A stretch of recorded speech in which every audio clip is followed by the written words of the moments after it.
excited to be your guest. I am a voice actor in Los Angeles. I do voiceover full time. I'm currently on two Cartoon Network shows, DC Superhero Girls. I play the role of Poison Ivy, and I'm also Charlene on the new show Victor and Valentino. You can also hear me as Darcy on Bunsen is a Beast for Nickelodeon. Monster High, I play a villain, Monica Decay, and several other characters in various IPs, Doc McStuffins and various others. I've been doing this for about 27 years, so thanks for having me. Okay. And the reason I wanted to, like, I don't know if I'm supposed to look at my cell phone camera or at you, so I'm just going to look at you. Okay. Okay, so the reason I wanted to have you on is because I'm interested in people who are, and nothing wrong with them if this is your scenario. I mean, not you personally, but like people out there listening. But, like we see lots of people who are Hadid sisters, or somebody's a power player in Hollywood and they are married to, say, someone who runs a huge studio, and that's not your case, and that's not my case. And so I always like to have people on who are getting things on their own merit. Nothing wrong with that, because I would be doing the same thing as people if I had those connections. Like, say my grandpa founded a studio, I would be doing the same. But that's one reason I think that young people who want to do acting would relate to you so much, is because you get things on your own.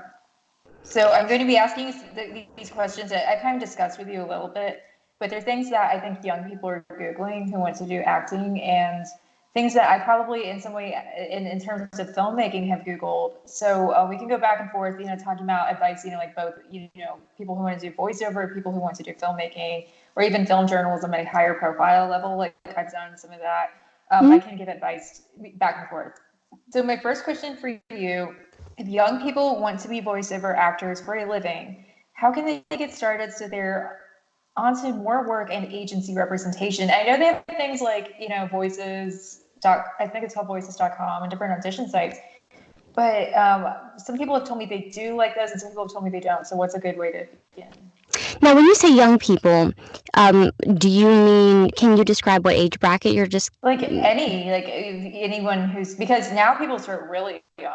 Actually. Well, and that's the reason I ask, is because I started when I was 8. I started when I was 8 years old. So, whether you're a kid, or if you're in your teens and you wanted to start this, or if you're in your 20s or even 30s, I mean, who's to say when you get into a career? And I think the nice thing about voiceover is that it is a career that you can actually do for many, many, many years. I mean, there are voice actors in their 80s that are still voice acting, which is incredible. And there's always a need for them too, because they always have a commercial, like I was going to say things that, well, I have diabetes, but they just have an assumption that somebody who is diabetic or whatever is somebody 65 plus. So I see these commercials like, I got this, and they're like cracking old lady voices. And joking aside, there's an actual need for medication commercials, like shoes to walk and things like that. So there's no limitation. Absolutely. Yeah. There's a need for every age bracket in both commercial work and character work.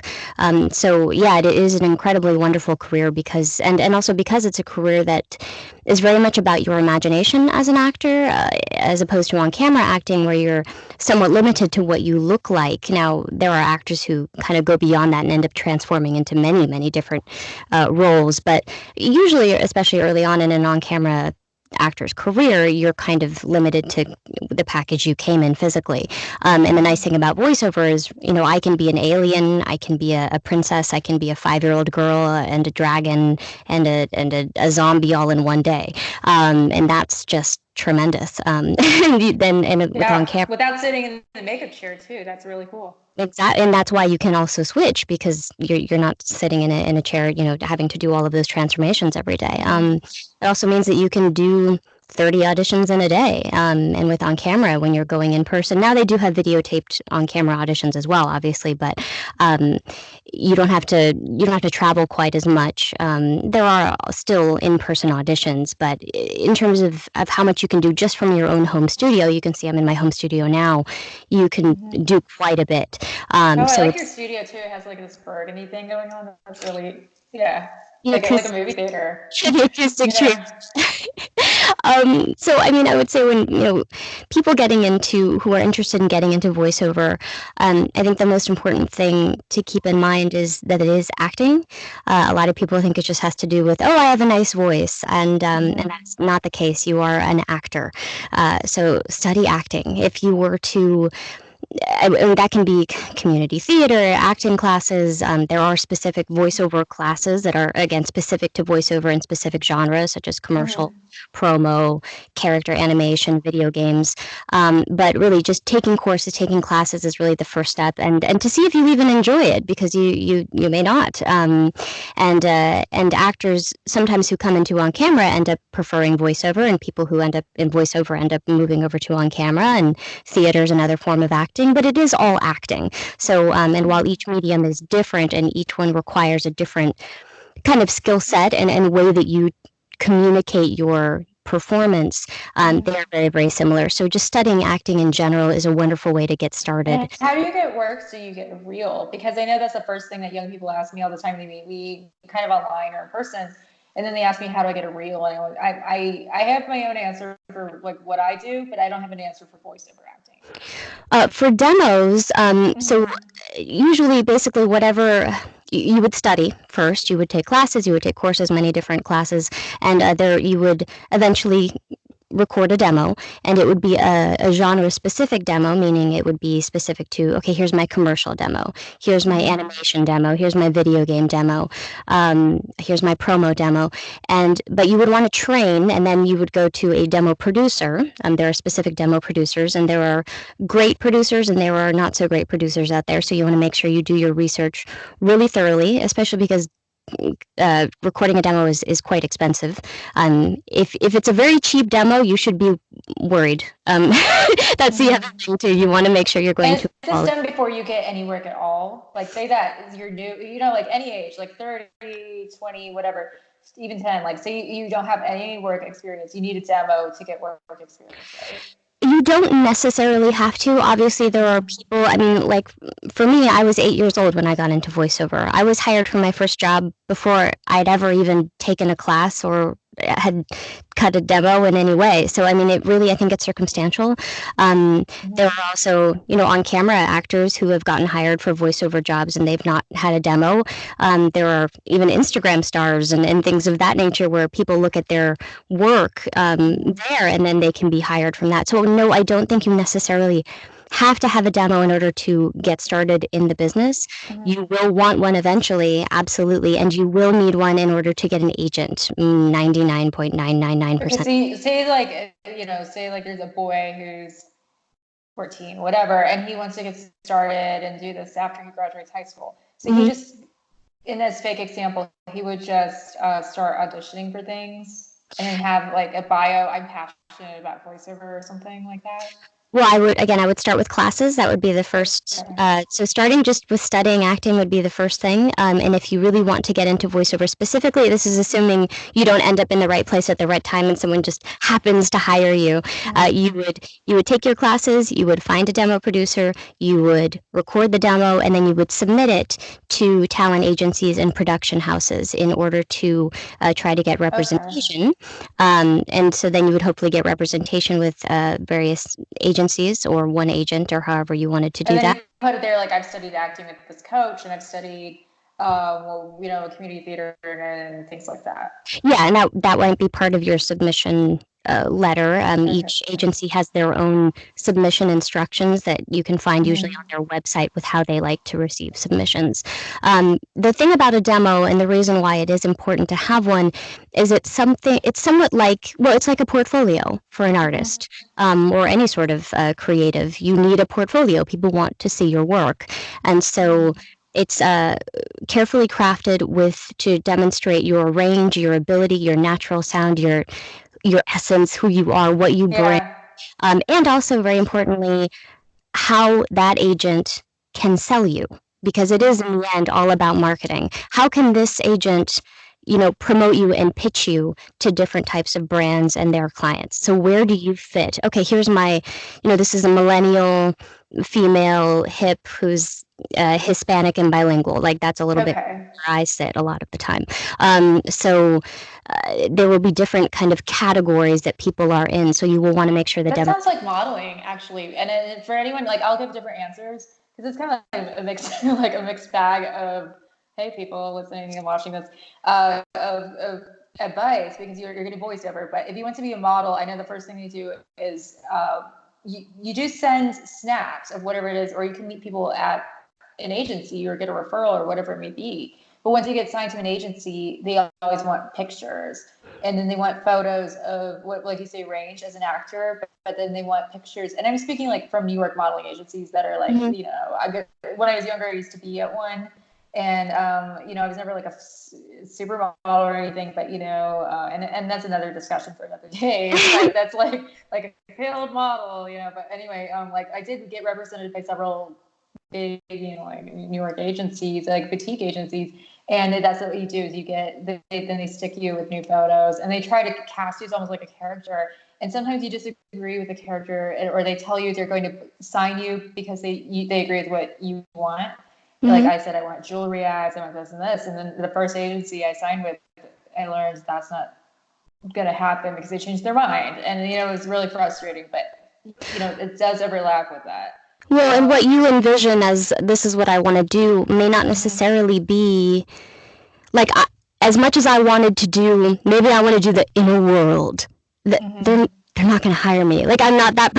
Do you know what I mean? So there's also not to say that what you want to do and what your passion is not important, but it's also important to acknowledge where your particular instrument is best suited, and understanding that hopefully if you have a good agent. Now again, there's all different types of agents as well, and so each agent is going to have their own vision about maybe where you fit in their roster and how they want to present you to their clients. Do they ever change their minds on you like they do with modeling? Because I know that happens a lot with modeling. I think it's a little bit different just because I mean with modeling it's so tied to the physicality. And it's so Photoshop too. Like if it's so weird. Like and also you have to lie about your measurements and your height, and everybody has the same shoe size, same height, same measurements, or like it's ridiculous. And then you have to lie according to the job you want to be booked for.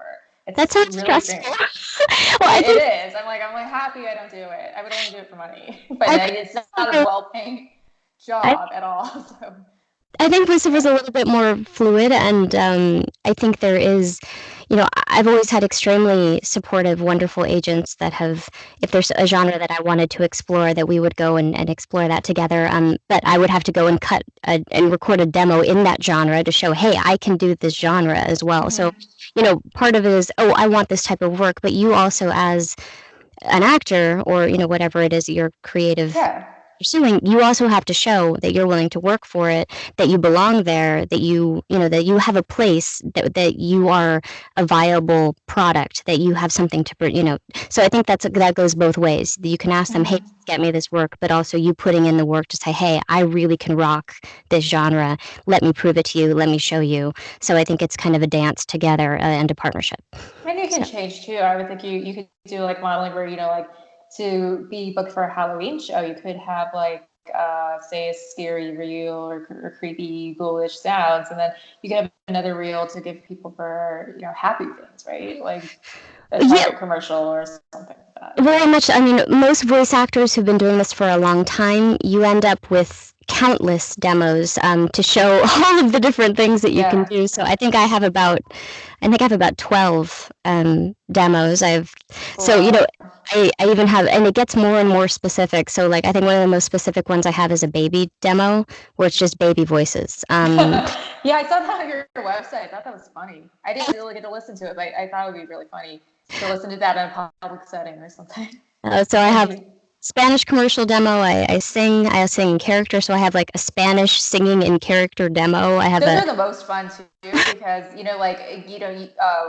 to sound nerdy with music and stuff, you can completely change a character with the diction and how you sing it. And sometimes you can perfectly sing it, or sometimes you can say let's just speak this word, and whatever it is. And there's so many things you can do with your voice more than just speaking. So it's really neat. And sometimes the neat thing about this is if I were in the situation of Disney, many people don't sing the way they speak, or they're like me, like I can be growly, or I try to have like different ranges, and I'm sure you do too, for your samples. And people, like, you can bring someone in who sounds like a sweetheart, and then they will sing like anything, you know what I mean? Like they can sing like Aretha Franklin or whatever it might be. People do transform when they sing, absolutely. And they can completely change their accent, their dialect, tones, everything. So I don't know what you do with singing demos, because I just kind of like put it out there as a producer type thing.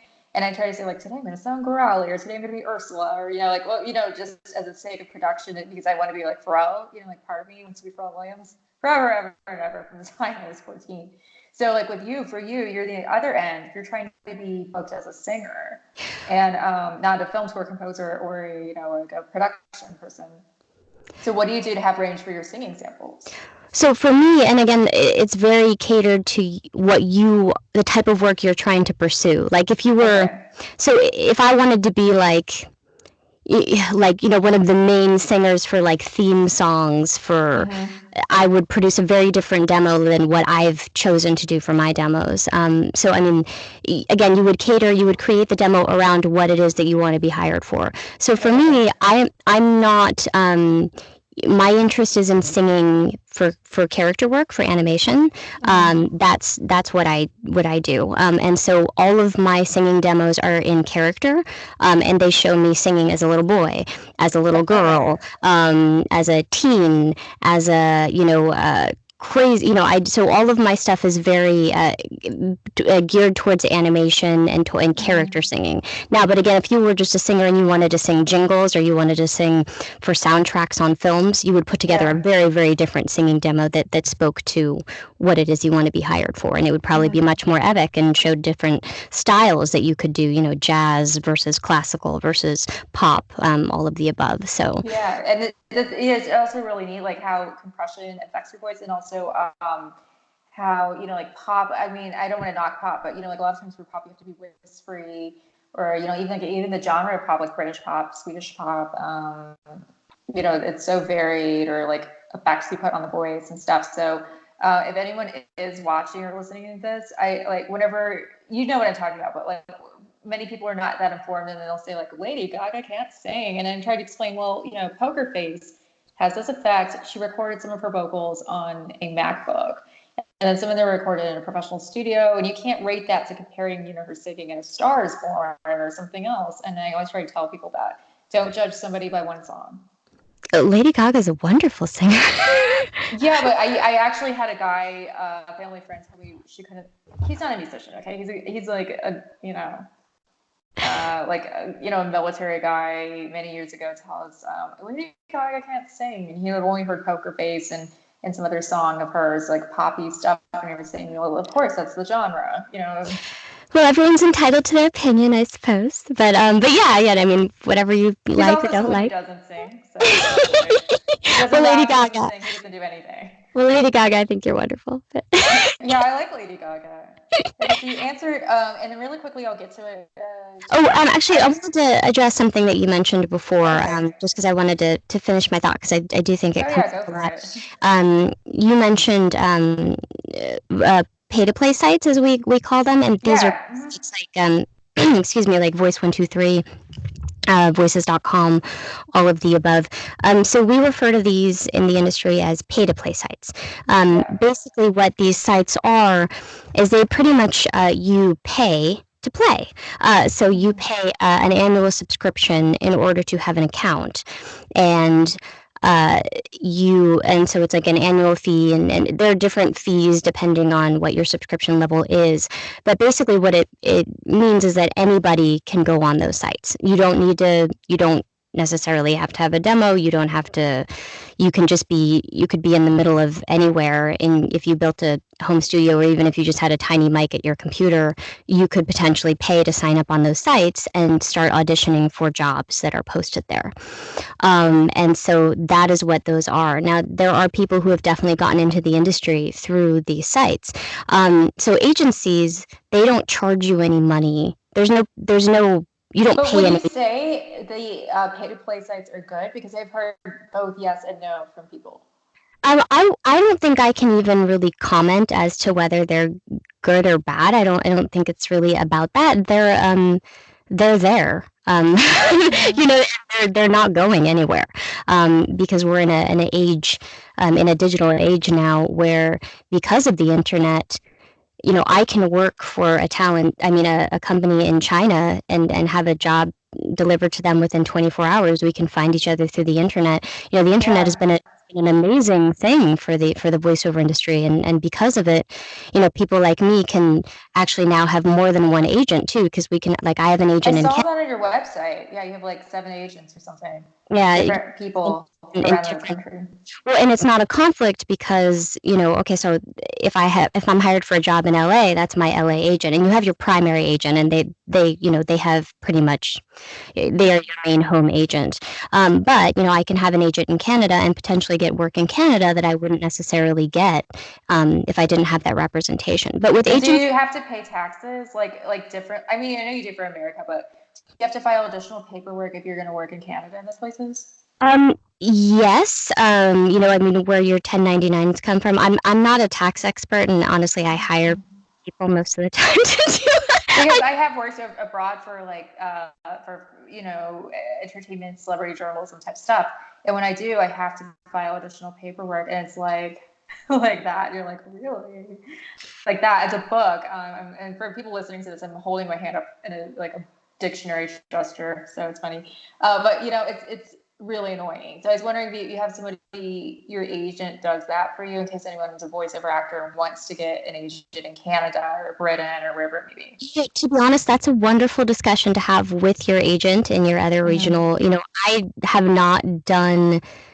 Most of my work is here in the U.S. I haven't done a Mm-hmm. ton of work for people abroad, so I don't know if I've even run into that as of yet. So I can't really speak to it. But we usually, it's a 1099 kind of business for the most part, independent contractor. So Okay. I'm sure there are taxes that you would need to pay and legalities to attend Yeah, to. and you have to, depending on the locale, like you file a work permit or you get whatever, maybe a social security card for that country or things like that. It's a process. So you answered my second question, so that's actually good. Oh, but yeah, so again, those are the two differences. You can Yeah. pay a subscription fee to be on the site. Again, that's not there's no guarantee that you'll be hired. You could do audition after audition and never be hired for a single job on those sites, and you're paying to have the opportunity to audition. And for Uh, what you do, are all your auditions from that home studio you're in right now? no, I do both. I go to in person to Los Angeles and I do auditions in person, and then I also audition for my home studio. But with agents and production houses, you don't pay. You pay. That's a commission-based structure, so Mm-hmm. you pay them a certain percentage of a job if you are hired. But you don't pay otherwise for representation. Okay, and then this is a question, like I kind of mentioned this to you on the phone, like the difficulties of giving yourself a makeover for work purposes. But I wanted to know, well, number one, you said that you wear clothes that cannot make noise. And what do you, yeah, like it's such an unusual thing.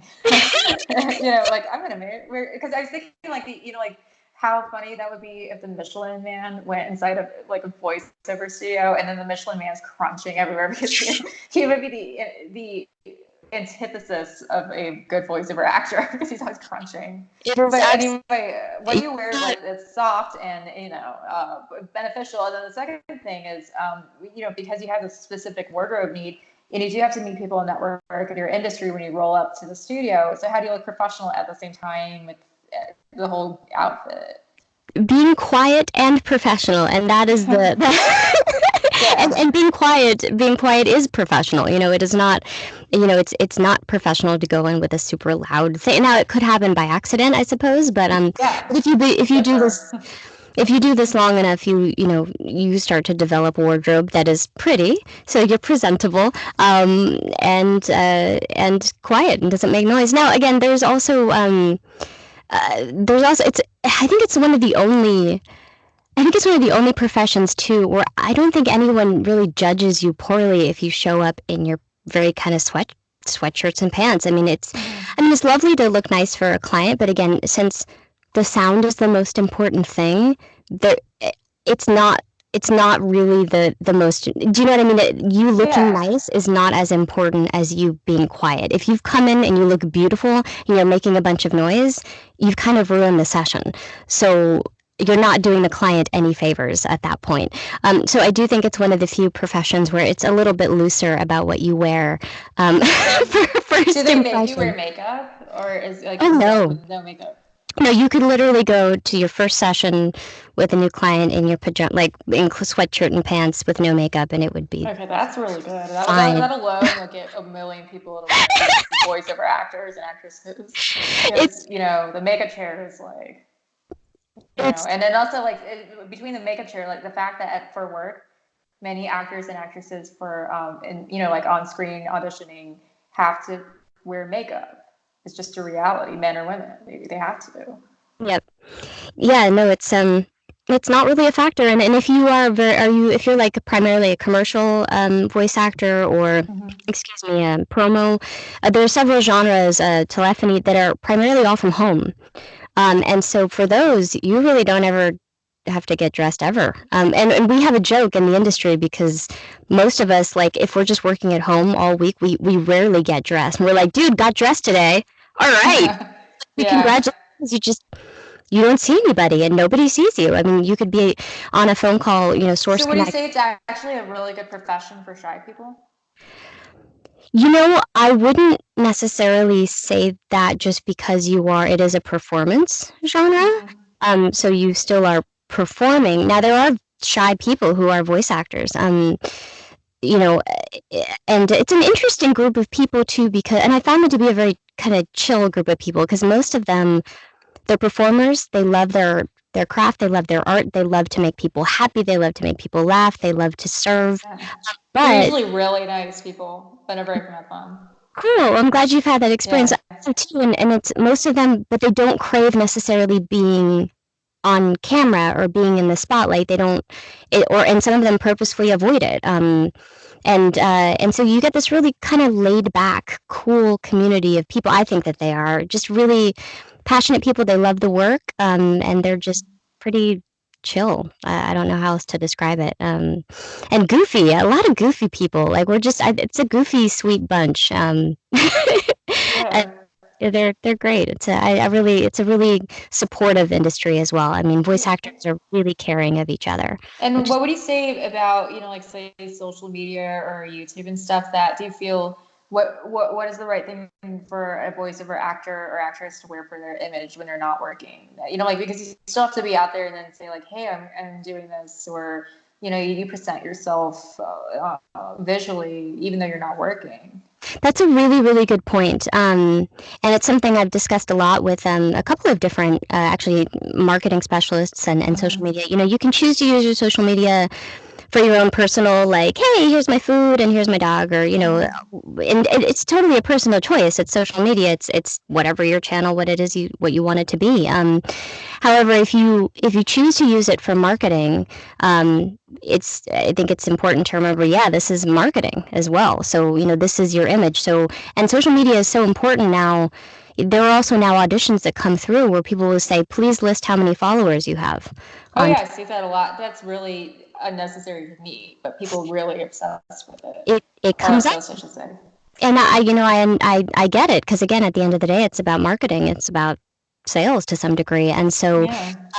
if you've put things on social media that are really negative, or you have a lot of bad language on there, or things where it's not that's something to keep in mind that a client is probably going to look you up on social media at some point if they're considering having a long-term relationship with you or hiring you for that project. That is a possibility.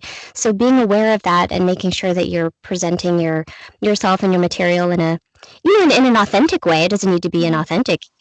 It's you, but making sure that you're keeping it classy, I think, is Yeah. important. I mean, like, because I saw this is the most ironic thing to me that you, as well as many voiceover actors and actresses, post headshots. And I Mm. don't understand, like, if nobody sees you, why does it matter what you look like? I have never understood that about this part of the industry. And it's just kind of what do you wear for a headshot? Because you know that people are judging you. I mean, they can never stop judging you. And then sometimes it's in the job, they hire you because they like the way you present yourself. I'm convinced of it. Well, it's a really good point. That's a really good question, and I actually took a social media marketing class, and we discussed this exact point. Because I was very hesitant. I was like, nobody cares what I look like. This is about my voice. Like, why does that matter? But it is apparently, and I don't have the statistics in front of me, but the highest converting image in terms of followers is selfie. It is, the image of your face, and I think it's just people want to know who you are. They want to know what you look like. If it's just pictures all the time of your again of your food or your backyard or your cat or even if just of your work, they want to know who you are. And it's not that your face tells you everything about who somebody is. And so that's why but, oh, here's me at work. Okay, here's me studying. Here's me prepping for my job. Here's me in the process of this is my process in terms of how I prepare for my work. Here's us at the after party. Because people want to see the behind the scenes. So even if they never see your face in your work, what you look like and picturing you in these worlds also helps potential clients picture, oh, this is how this person could potentially fit into my world. And the fans as well, if you have fans, they want to know who you are. They want to know who the person is behind the work. And so, sharing what your face is, and headshots also do matter, because if you get hired for a con, all of the above, even if you are a voice actor, they're going to ask for a headshot. And if you just have with like a drink and it's all blurry, that's just not. Yeah. So what's that movie with oh yeah, Super Bad. Like kind of movie like a photo from Super Bad, but you put your face on it. Yeah. So that's my my answer about that. They do matter. It's not the most important thing, but I do think it helps people get to know you, and potential clients kind of see who you are and what you're all about. So and like down to hair and everything, right? It's so weird. With it's what? really strange. The hairstyles or like say types of makeup or things like that. It's so peculiar. Sometimes people just take a liking to someone because they like their hair and makeup or lack thereof. Also, Well, I'm a weirdo. Like I'm a huge makeup nerd. Like I just love makeup, and it was really funny because I was so uncomfortable. Like it's like they're like, oh, you have to post pictures of yourself, of your face, and I was like, why? And I was like, that's weird. And so like I had a real hard time with that. So I was like, you know what I'll do is I'll start sharing, because I do my makeup every day and I have a great time with it, and it's really something I really love doing.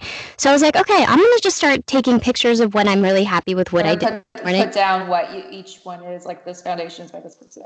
Right, because then I feel like at least I'm sharing something that's productive, it's fun for me, and I don't feel as self-conscious doing it because it's something I actually really do care about. It's not just like, hey, here I am. Yeah, it's like a goofball. Yeah. And if somebody doesn't like it, okay, whatever. Like it doesn't matter. Like this is something I enjoy, and so that's why I do it, because it gives me, okay, I know I need to put a picture of my face at some point so people know who's making all these weird tiny voices. I'm gonna try to do it in a fun way for me, it was something I'm passionate about and care about. So that's. And I did want to give my response to this, which I told you kind of like a little bit, but so briefly, I'll make it quick. Obviously, I did filmmaking, film score composing, but I think my primary thing that people like about me is the filmmaking goals that I have, and also current filmmaking. So anyway, in animation, so what I did is I was looking around for guides for like girls' clothes, like clearly women's clothes, how to look presentable and all this awesome stuff. And I couldn't find anything. So I'm going to give you my advice. And I looked, basically, I either found how to be sexy all the time and have date night type stuff, or how to cross dress. And if you don't want to be either one, and nothing wrong if you want to cross dress, or hide your female figure and look boyish, nothing wrong with that. But I just don't want to be anything like that. So I took not only advice from guys at stores and things. I would look for, guys I admire, or people who know the people I admire, and that sort of thing. And just kind of nail out, okay, so what does this person do? What does this person dress like? How can I dress like that as a girl? And because I wanted to take whatever male film directors do and adapt it professionally, or, it's kind of even casually, in the female version of that, without going into cross-dressing territory, like still having, like a skirt, like say a denim skirt, or, a jacket or whatever it may be, but just done professionally. So one of the people I looked at was Christopher Nolan, who he's like a big deal film director. If people don't know who he is, he's an Oscar nominee for Best Director, and also the guy responsible for Batman movies. And I looked at him and I said, like, that's what I want to do. I want to dress like that, but I'm not going to dress like a dude, like not that, but not the waistcoat, aka vest, but like, and so and they came up with, and if anybody wants to replicate it, or like your friends, is simple dresses, simple skirts, separate, like closed toe heels and stuff like that. Lots of black and white monochromatic, which I always liked. And then like you can incorporate if you like pink or like I like green, I like blue, obviously. Like hello, I'm wearing green today, but just that kind of thing. And very simple, and you can get the movie director vibe, and you can even wear something, like if it's a date night scenario, that's a little bit like a, what do you call this, bandage dresses, but just when you're not doing that, like you're going to work or you're meeting people, or casually in jeans, you can meet someone, just simple and classic. That's what I learned, and less is more with makeup, and like you can still wear makeup, but if I'm going to meet somebody I admire and want to be like, I'm not going to have like blue eyeshadow to here. Like, do you like, who's the Drew Carey lady? Who is that? The one on the Drew Carey show. Oh gosh, I'm not sure. She wears like this humongous eyeshadow up to the shoulder. And I was thinking, like, I can't wear that. I mean, people I admire. Like, it's fun, if I were to do something, but I'm not going to do it that. I mean, people I want to be like. And, so if anybody wants to do that, there's a way to do it without dressing like a dude, or, dressing like a reality person. Mm-hmm. There's an in-between, there's a middle ground, and that's how I did it. So if anyone wants that perspective of it, and like looking for comfy fabrics and stuff, not being what I call walking like scissors. Like I was walking like kitchen scissors because I was so encompassed and trapped in my skirt, like that feeling. Find comfy fabrics with stretch. That's my comfort is very important. Yeah, this one's very important to me, because I always I pride myself on being, I speak English and Spanish, and like I kind of have a basic understanding of Japanese, and not like super well, but So do you, number one, how do you market yourself as a bilingual voiceover actress? Number two, do you ever have to change your vocal style or accent for ads around the country or specific Spanish language work? And that can be in Spanish, changing your accent too. Very much so. Okay, I'll start with the first one. In terms of marketing, I market myself as a bilingual voice actor on social media, on my website. I have bilingual pretty much listed on all of those sources. Anything that has a bio, my LinkedIn, all of the above, it all says bilingual. So, just making sure that it's consistently on all of your marketing materials. And then if I'm reaching out to potential clients, always making sure that I mention it and that I present both demos in both languages so that they can not no matter what, like say that's Cartoon Network, you give them both English and Spanish. Oh, well, no, I mean, it would depend on, the client, and I would make sure I was catering to their specific needs. But if I were specifically marketing for something bilingual, or they were specifically asking for something they're looking for someone bilingual, then I would, make sure that I presented both demos. And then do I perform differently in the two languages? Is that kind of... Well, let me rewrite it, because I don't remember the exact thing I saw when I wrote it. Okay. Okay. Do you ever have to change your vocal style or accent for ads around the country? And that could be in English or Spanish. Like say that it's the South and you have to sound loud and brash. And then, the Northeast or Chicago, you would be sounding kind of like I am, like really subdued and NPR-y. Yeah. Whatever it may be. Well, I think that sort of comes into play even just for English work or in work in a single language. You're going to change the way that you sound based on the message you're trying to portray, based on the ad, based on the desired effect of the ad, who you're trying to, potentially sell the product to or have relate to the product. And right now I think I'm kind of speaking more to commercial at this point, rather than character work. And yes, where it's Ashley Furniture. I saw that on your Instagram. That was all in Spanish.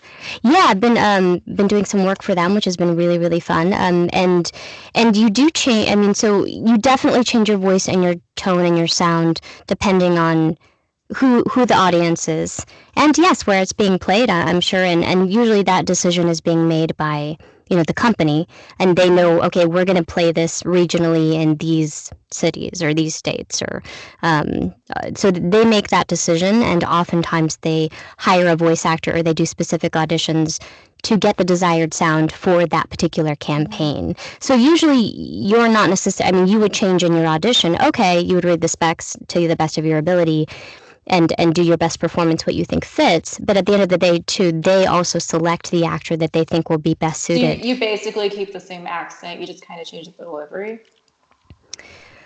Oh, there's so many things you can change. I mean, you can change your accent. You can change, yes, you change your delivery. You change your speed. You change your tone, your pitch, your energy, your everything. I mean, you're not going to do an anti-smoking ad the same way you would do a toy commercial.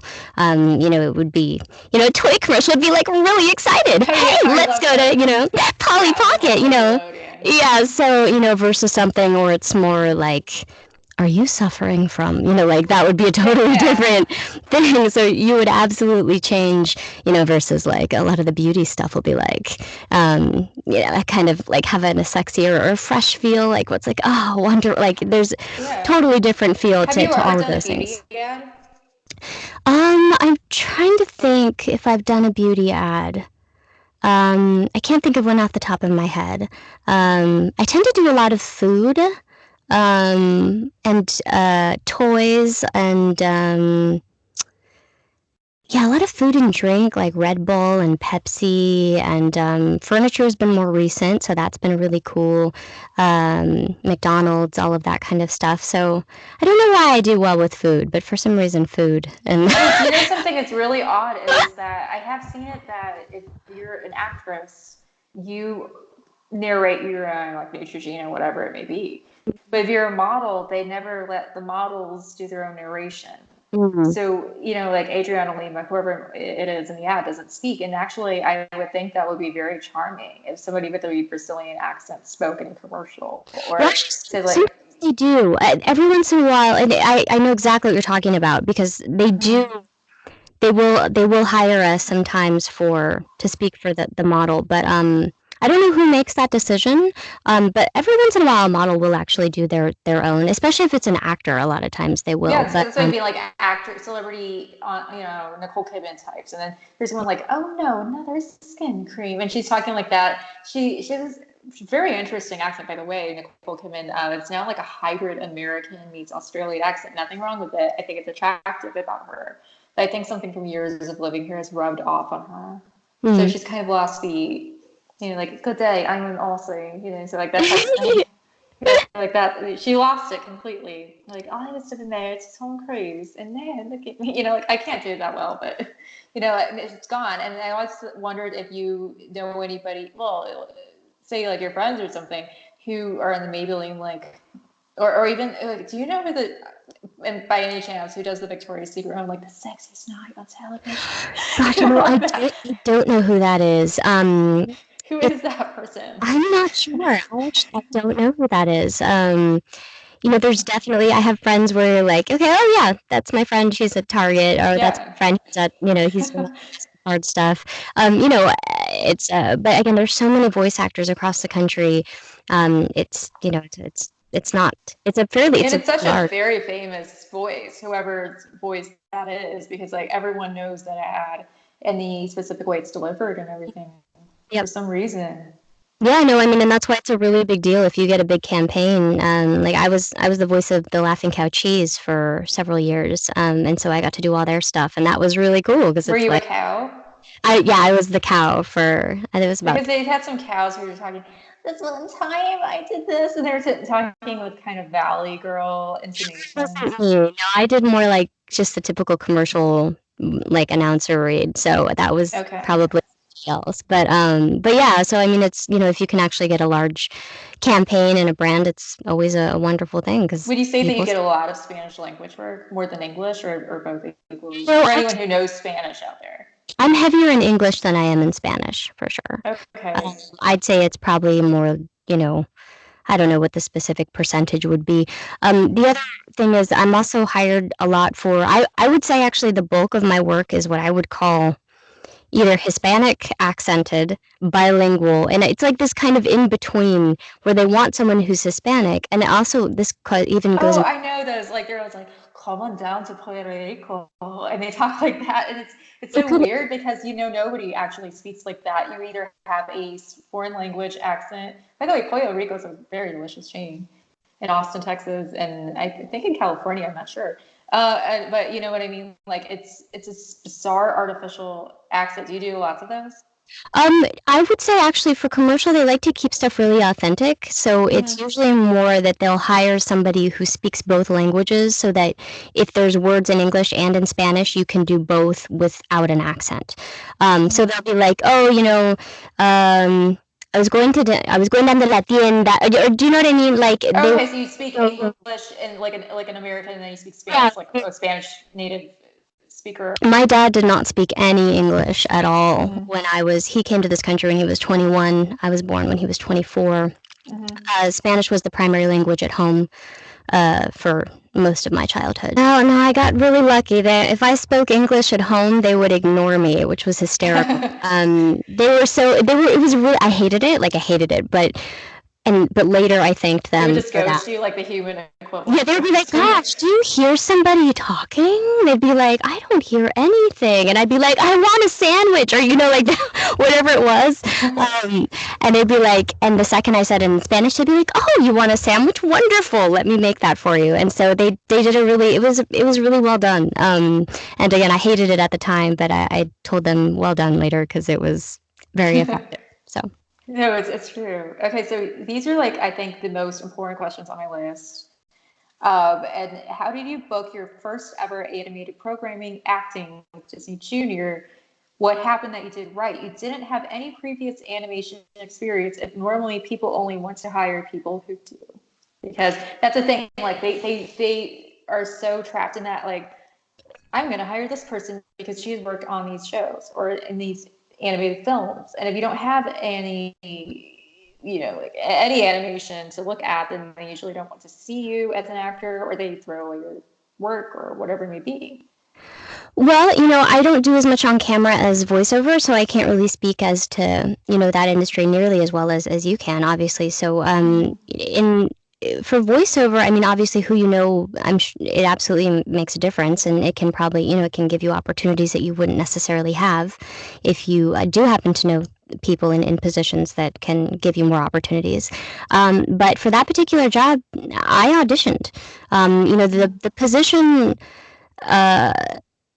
The way to book work, I mean, again, if you are nobody, so to speak, if you've never been hired for anything before, if nobody knows who you are, the best ticket to get those big jobs is to make a great demo, to get representation with a big agent that actually has those connections, because it's the agent that has the connections. So your agent is the one who got you this opportunity? Yes. So the agents send you the audition. You audition. Okay. And if you book it, then, but again, so it's the agents, everything depends on the agent's relationship with those clients. So if they have a good relationship with Disney, with Cartoon Network, with Nickelodeon, then they will be getting those opportunities, and then they send them out to their talent. So what your agent gets, those are the opportunities that you would get. And it would also depend on, okay, I'm going to send this out to these 15 girls. So making sure, you getting that is also part of, they may get the opportunity, but you may not necessarily get it. So there's several steps in that process. But yeah, so for that job, I auditioned and I got the job. And did you do anything differently that day when you recorded your audition, or you think you did anything unusual, or you held I don't know, you busted out a lucky rabbit's foot from your pocket, or do anything weird at this point? That particular job was for almost a baby voice, and it's there's not as many women who can do that, so I think it's just a smaller probably pool, maybe.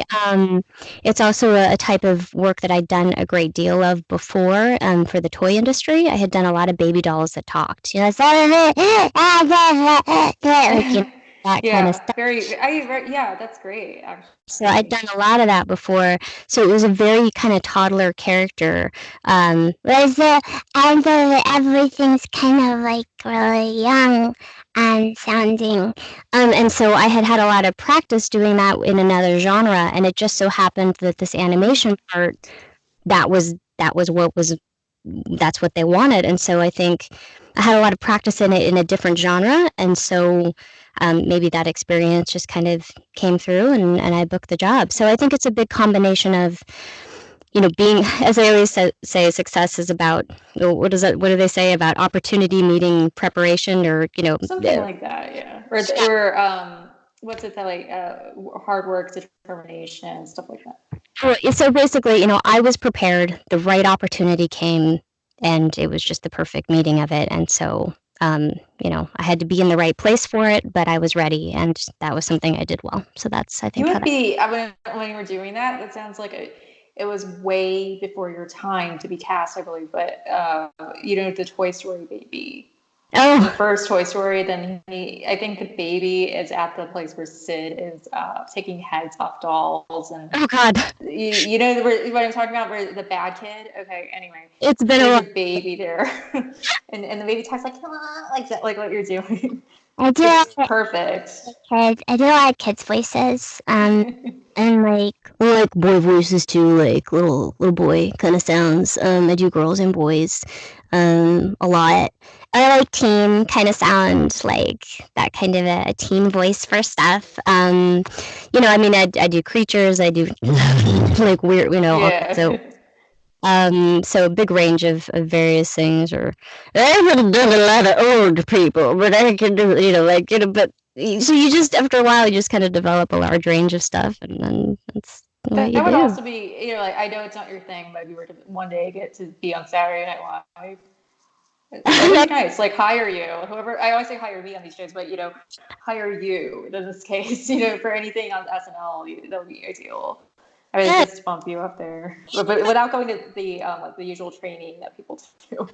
it's a cool. Again, you get to just be so many things. Like, if I were, or you could be like more of a command. It's like, oh yeah, if I want to do this, or you end up doing all this crazy stuff, or like more of a, like, dude, like what, I don't know, like, it's really just kind of whatever Yeah. imagination is. Like you want to call, like, say that you call a pizza place, like I have to practice too, but I invented a character called Larry who calls pizza places and he orders pizza, and I mean, not in my programming, okay, this is just in my reality, in my real life. I call as this guy Larry and I order food and I do it around people to just get laughs and stuff, and I think it's really weird. The pizza people, like, they don't know if I'm a man or a woman. It's so funny.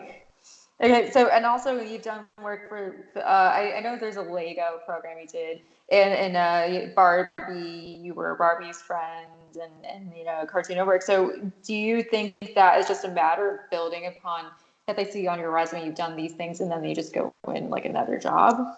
Honestly, this is, I think, one of the few, and I don't, your resume really doesn't matter. It's an audition. Okay, No, that's it's neat. it's an audition based business. You audition for every job that you are cast for.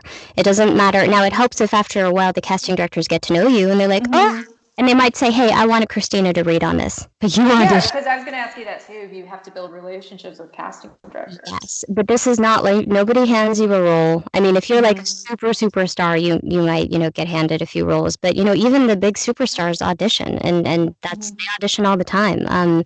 It's very much you audition, and so I think in that way, it's a very fair industry, because even if you're not well known, if you have a great agent, and you're able to get those opportunities, you have a chance. Okay, and to answer the question, like, hopefully a 30-second answer, because I'm always like, takes me 5 minutes to say something. That's like me talking. Okay, for people who want to be filmmakers, it's the opposite end. So everything is your IMDb credits. How many films have you produced? How many films have you animated if you're an animator? And so you can compare yourself. And I would advise people to find a comparison, like when there's a real estate agent and they say comparables for homes. I would advise people to say, who is your best comparable? So I looked at some some comparables for myself. These might have apply to you, but Tim Burton had something about 10 animated shorts. And I want to say one feature, in his second feature, that was, I want to say Pee-wee's Pee-wee's Big Adventure. I want to say that's what it was, or something like that, when he had his first big studio budget. So you need to find comparables for yourself. Like, am I a doc filmmaker? Am I somebody who makes, indie rom-com mumblecore? Am I a science fiction person? And you go like that. And that can always change. And I also compared myself to Peter Jackson a lot because he came from the same background, someone who was working at a newspaper and always wanted to do this for a living. And I was working in a newspaper, running around like, I can be like Peter Jackson. Peter Jackson is this, like it's a long-running personal joke I have. Peter Jackson doesn't wear makeup. Peter Jackson doesn't do this. I just make it up and it gets completely weird and exaggerated. So it's so laughable. I've told people on my audio podcast before, but anyway, find a comparable, pretend you're a house for sale, and, say, do I want it to be James Cameron? Okay, here's what James Cameron did. And look and see how many IMDb credits he had before he made Titanic or whatever it may be. Okay, so this is one that's really relevant, and I talk to actors of all kinds at all stages a lot. People complain to me about the voiceover acting awards at the Golden Globes and Oscars. For, say like Best Actor, Best Actress, but say, Best Voiceover Actress. Mm-hmm. So then they have people from, say, animated Tarzan competing against Meryl Streep for this, but strictly with that, Best Supporting Actress for voiceover. What do you wish would happen as breakthroughs for voiceover actors and actresses too? Wait, I'm sorry, and you cut out during the first part of the question. Yeah. So you said you've spoken to many actors about this, and then I lost you on okay, sorry. It's about basically how the Golden Globes and Oscars don't have any awards like they do Best for voiceover. Actress for voiceover, so they don't have anybody, like, say, competing Tangled against this movie. It's only live action. And then they have a bias towards it. And when I do love the Academy, like, hello, I want to win an Oscar. It's like but it's a different genre. There's actually I don't know, you may not have heard of it, and it's new. I think it's now in its fourth or fifth year. The Voice Arts Awards. We actually got our own awards program a few years ago. It's just started by the Society of Arts and Sciences, I believe it's called, SOVAS, Society of Voice Arts and Sciences. And it's new, and it's a red carpet, big event. Voice actors from all over the world submit, and it's a huge thing. What do you think it'll take to get an Oscar? Because, actually, they should have an Oscar for voiceover actor, at least, maybe not Best Supporting, but Best Actor, Best Actress. I think we would love to be a part of that, but as to their structure, how they put that program together, and the decisions they make, honestly, I can't really speak to it. It's always been more of an on-camera thing, so I don't know. Maybe they'll put us in there someday. That'd be nice. Look, if I ran the Academy, I would, because people work so hard as voiceover actors, and sometimes they have to. It's a little. I wouldn't say it's harder because it's not the job, but sometimes it's harder to convey the emotions that you don't have facial expressions, or sometimes it's you don't have hair and makeup and wardrobe. So how do you convey the emotions and vibes and everything? Very much so. It's something we discuss a lot, and whenever I teach, and when I have a fellow coach, we always ask, what does a raised eyebrow sound like? Yeah, that's a good question, actually. What does it sound like? What does it sound like? To me, it'd be, I mean, it could depend on the motivation for the raised eyebrow. So, an eye roll might be, there's a bunch of different, so you have to narrate what a facial expression would do. Now, if I was gritting my teeth, I can make that kind of feeling like, sure, you're so frustrated right now. So you're doing it. And you too. I think we both probably do it. This is so laughable. It's fun though. That would be what makes voiceover acting fun. Oh yeah, well, and it's true. There are a lot of on-camera actors will try voiceover and they'll be like, "This is really hard," and it's because you no one can see you, so you have to literally find ways creatively to vocalize things that you would normally just gesture or do a look or all of the above, and most of the time, voice actors tend to be very animated because it has to be bigger for it to read, in order for it to be translated correctly. And so a lot of times on camera, actors will go into voiceover and they sound a little flatter. Like it's hard. It takes a little while to get a more animated performance because it's just because again they're used to doing something a little bit more subtle. And then if you put a voice actor in on camera, they tend to be really animated. And so it's just a slightly different style of acting, and both can be adjusted very easily. The voice actor just pulls back, and they realize that they don't have to do a whole lot. They can, to them, like for me, if I'm doing anything on camera, I feel like I'm doing like nothing. I feel like I'm like so relaxed. Like I'm just like, wow, this is because I'm so used to being so much bigger, that it feels very like low key to me.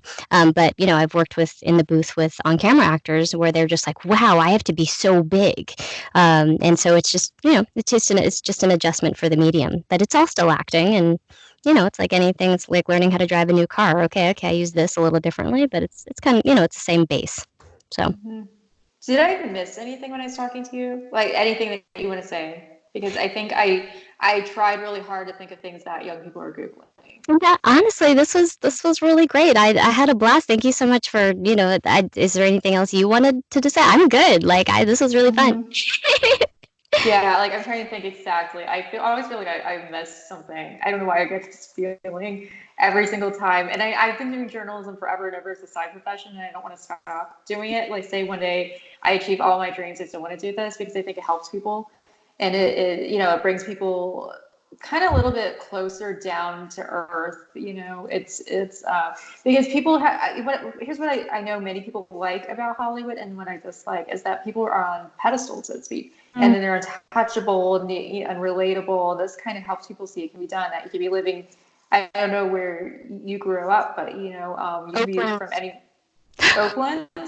Oakland, California. Okay. Did you ever sit around like, I'm gonna be voicing this like when I'm sure you watched Cartoon Network at one point. Did you ever say like, I'm gonna be there? And then I don't think you did. I did.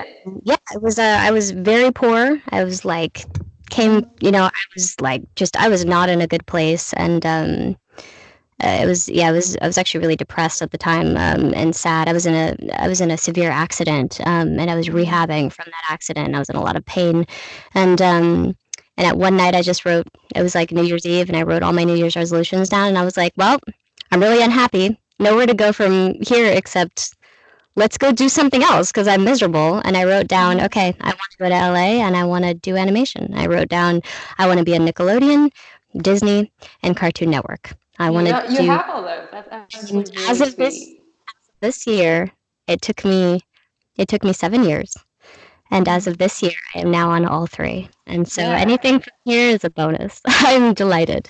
So I would just say to anyone who wants to get started is just, if you really love it, just keep going. Honestly, study as hard as you can. There are so many talented people. Don't take anything for granted. Work as hard as you possibly can. Be humble. Don't give anyone any attitude. Be fun to work with. Oh, those are the people who become flashes in the pan for sure. The people who don't have good attitudes. I can tell you that. Like I've seen people when I was young, because I've been going out to stuff forever. Like not as like a filmmaker, obviously. Although I wanted to be one, but just kind of like a girl going out. And many of the people who were really popular when I was young are no longer popular. That's the thing about it. You can look at people from like 2006 and you say who, and because they're people with bad attitudes or bad lifestyles and things like that. Yeah, there's just no room for. Ego's not.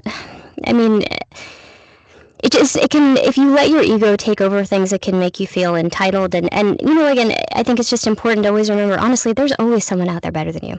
Always. Oh, yeah. Oh, and that's just a fact. And to, constantly be growing and improving and remember, this is a service business. I'm here to make my client's life better. I'm here to make a kid smile. I'm here to light up their day if they're in a hospital bed and all they can do is watch cartoons. I'm here to make my director's life easier by taking direction well and making it happen.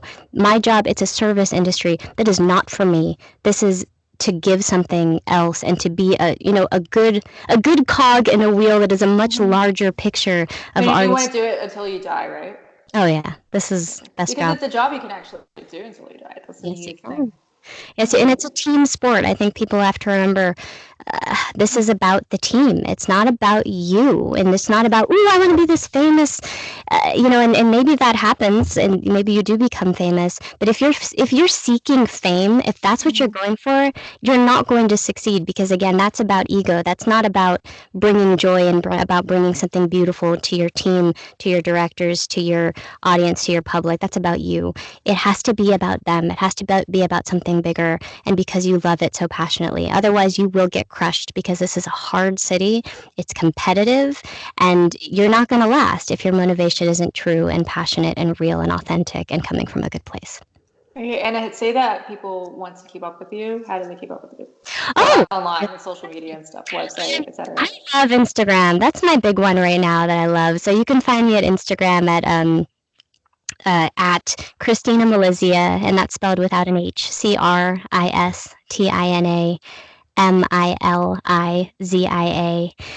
That's my handle there. You can find me on Twitter, and it's Milizia Christina. It's just inversed. Somebody took Cristina Milizia. And you can also find me at CristinaMilizia.com on my website. Do you So, have so a I'll just YouTube? I do have a YouTube as well. So if Okay. you type in Cristina Milizia, you will find me. I post there as well. So yeah, Okay. put my name in the internet, you'll find me. Excellent. And of course hire you. Oh, Yeah. honestly, thank you so much Always hire you. for having me today. This was so fun, and I look forward to hearing more about you and Oh your yeah, advice thank you. for upcoming filmmakers and honestly, it's such a joy to connect with other female filmmakers. Oh I'm yeah, well, you know something? It's like that's. I guess I can close out on this. It's people have a tendency, and it applies to you. People have a tendency to say feminism is, in terms of filmmaking, women's movies, women's suffrage, historical women's cinema, stuff like that, or things to, as an example, say that there's a movie about a female author from another time period. That's feminism. But they don't see feminism in strong female characters in action movies. These are the genres I'm interested in. I like action as a genre. I like science fiction, animation, clearly. Anything that falls into the Peter Jackson realm, that's like exactly what I want to do. He dabbles in both animation and live action adventures. And in your case, you have very strong female characters who are in the animated world, and don't give the attention that they should to those characters because those are the ones that when people are forming their opinions about the world, those are the first people they meet. They're the ones yeah. you're talking about, like when you see little kids sick at the hospital, and those cause a very good first impression. So I can only hope and dream that people give more attention. I mean, of course, I want attention for my work, like hello, but it's more than me. It's about other people being recognized, and we need to do more work with that. So I hope people, at least if they've watched this or listened to your interview, that they have gotten to know you and also that message and supporting the characters you play. Oh, thank you so much. Well, and again, having women support each other, I think, is a huge Yeah. part of that. Women in the industry because it is a tough industry. We do need to support each other and reach out